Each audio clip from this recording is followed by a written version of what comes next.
Careers very much for us is part of the everyday. So it's included in everything that we do.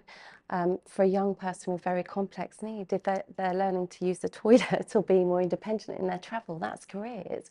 At the other end of the spectrum, we do give targeted careers and employability lessons for those young people, but still learning needs to be delivered in a very practical, hands-on way.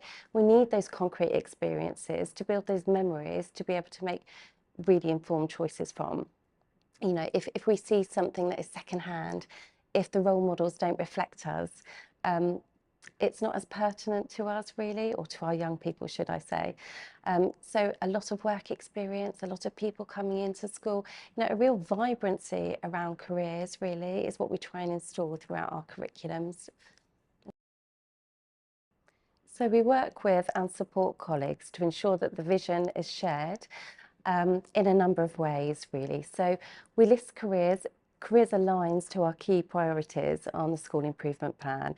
And again, that was a piece of learning that really came out of the internal leadership review that was really supportive. Alongside that, not only does that make sure that the message is out there that we all assign to a shared responsibility, but what we ensure that we do is that we make sure that we really promote a lot of the good work that we're doing in careers, the outcomes it has for pupils. We get our young people to shout about that and to share the message really. And that culture of onboarding everybody is really, really important to really get everybody motivated and see such value in careers. Additionally, we do provide CPD for staff. That might be that I'm running a training session, I might do it departmentally, we might do it on a targeted department, for example, our post-16 department that might need additional knowledge on pathways and options. Especially as that changes, so we need to ensure that people are up to date with their knowledge and information. Not everybody needs that depth of information. I have a careers team, they're fantastic.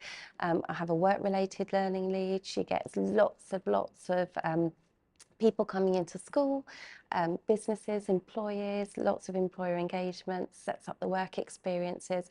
We also have another lady in our team who supports those work experiences to ensure that actually the young person is confident in that position and that she can step away at the right point to enable that young person, if possible, to access with greater independence, but to have that experience in the first place.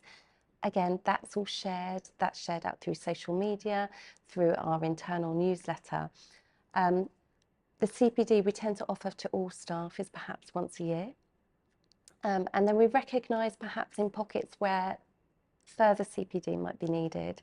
What we might do is we might see something come out on an agenda item in the wider careers movement at government level that might suggest change, and then depending on that change we'll think everybody needs to know this information, but more than just knowing the information, they need to know what that looks like, and also they need to know the why and the value of the why.